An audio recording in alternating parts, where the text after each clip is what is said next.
మాజీ మంత్రి అంబటి రాంబాబు కుటుంబ సభ్యులను వంగవీటి నరేంద్ర పరామర్శించారు. ఈ సందర్భంగా ఆయన మాట్లాడుతూ అంబటి రాంబాబు కుటుంబానికి కాపులు అండగా ఉంటారని అన్నారు. రాంబాబు మీద కావాలనే కేసులు పెట్టారని వారు ఆరోపించారు. ఎన్ని కేసులు పెట్టినప్పటికీ భయపడేది లేదని నరేంద్ర చెప్పారు.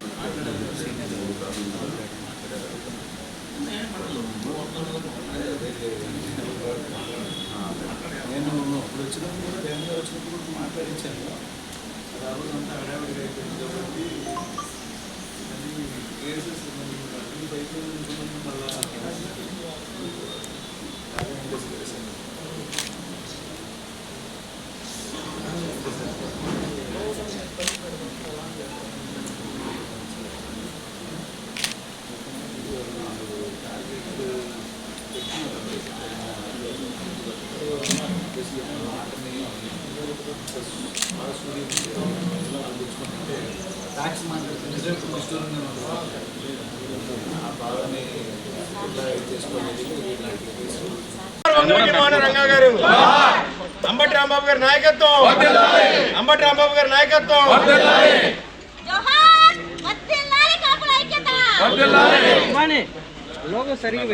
రాష్ట్రంలోనే కాదు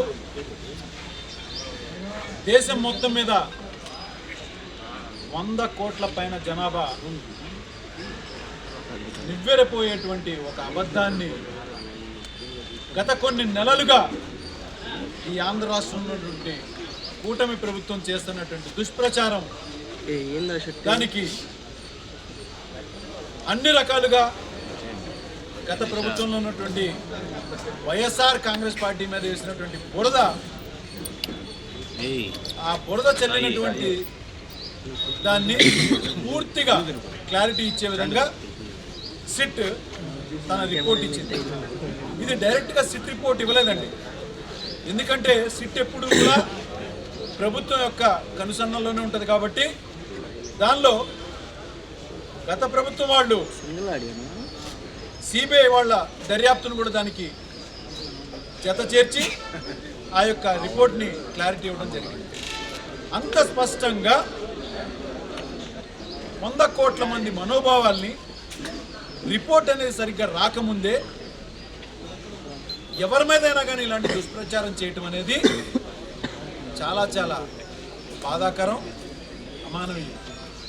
మరి వచ్చిన తర్వాత అయినా కానీ దాన్ని సమర్థించుకోవడానికి ప్రస్తుతం తెలుగుదేశం ప్రభుత్వమే కానీ,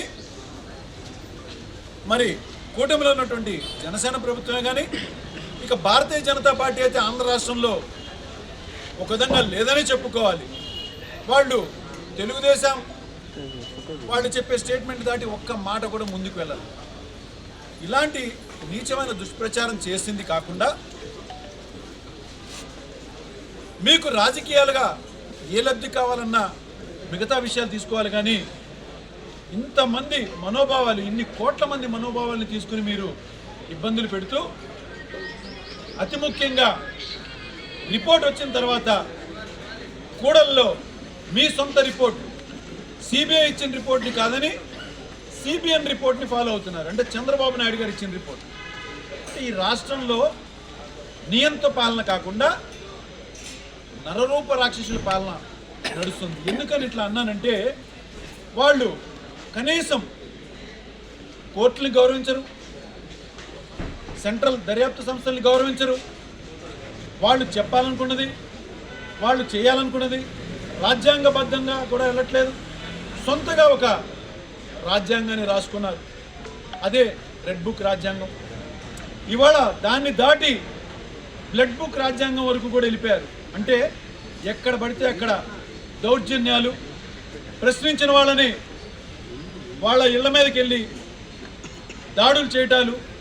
ఎక్కడి నుంచి వస్తుంది ఈ సంస్కృతి?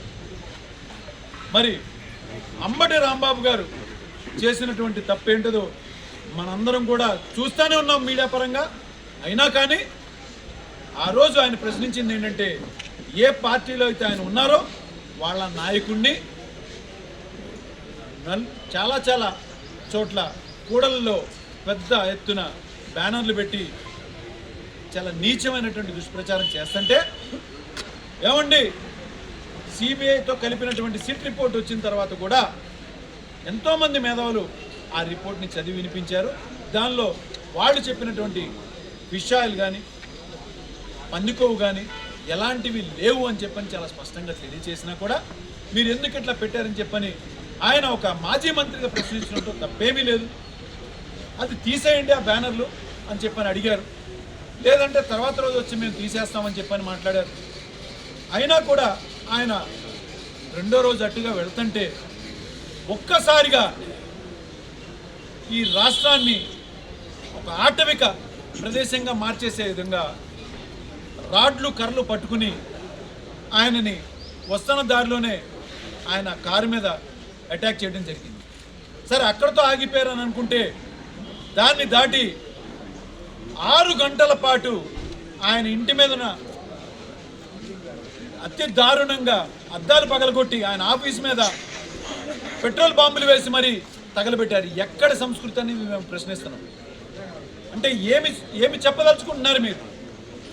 ఇంట్లో ఆడవాళ్ళని భయపెట్టే విధంగా కనీసం పోలీసులు అనేవాళ్ళు కూతవేడు దూరంలో ఉండి కూడా రాలేకపోవడం అనేది కాదు ఆశ్చర్యం. పోలీసులు దగ్గరుండి చేయించారు, అదే చాలా బాధాకరం అండి. ఇక్కడ జరిగిన దానికి వాళ్ళు ఎక్కడి నుంచో రావడం కాదు, దగ్గరుండి 6 గంటల పాటు ఈ యొక్క దారుణాన్ని వాళ్ళు చూస్తూ ప్రోత్సహిస్తూ ఇంకా కొంతమందిని లోపలికి పంపించి కూడా చేసినటువంటి మనం మీడియా ముఖంగా కొన్ని విజువల్స్ కూడా చూసాం. అంటే ఇవన్నీ ఎవరి కనుసన్నల్లో జరుగుతున్నాయి చెప్పండి? ఒక మాజీ మంత్రి గారిని ఇంత దారుణంగా వాళ్ళ కుటుంబ సభ్యులు ఇంట్లో ఉండగా రాళ్ళు కర్రలు రాడ్లు 6 గంటల పాటు భయభ్రాంతులు చేసే విధంగా చేశారంటే మీ ఆలోచన ఏంటి? అంటే ఏం సంకేతాలు పంపిద్దాం అనుకుంటున్నారు? గుంటూరు నడిబొడ్డున ఉన్నటువంటి ఒక మాజీ మంత్రి ఇంటిని ఇంత దారుణంగా మీరు చేస్తున్న దానికి మీరు ఏం సంకేతాలు ఇవ్వదలుచుకున్నారు? ఇక్కడ స్థానిక ఎమ్మెల్యే గారు, ఆవిడ మహిళ, ఆవిడ భర్త రామచంద్రరావు, వీళ్ళందరూ ఏం మాట్లాడుతున్నారండి? మా ముఖ్యమంత్రిని అంటే ఊరుకుంటామని ఆయన చాలా స్పష్టంగా చెప్పారు. నేను ఆయన్ని ఏమీ అనలేదు. అక్కడ ఉన్నటువంటి వాళ్ళు నా మీద చాలా చండాలంగా మాట్లాడుతుంటే దానికి ప్రతిస్పందించి వాళ్ళని అన్నాను. అవసరమైతే మీ ముఖ్యమంత్రి గారిని రమ్మనమని చంద్రబాబు నాయుడు గారిని అన్నాను, కానీ ఎక్కడ కూడా ఆయన తిట్టింది లేదు. అయినా కూడా తప్పుగా అర్థం చేసుకున్నారేమోనని ఇంటికి రాగానే ఆయన చాలా పెద్దరికంగా క్షమాపణ చెప్పి ప్రెస్ మీట్ పెట్టి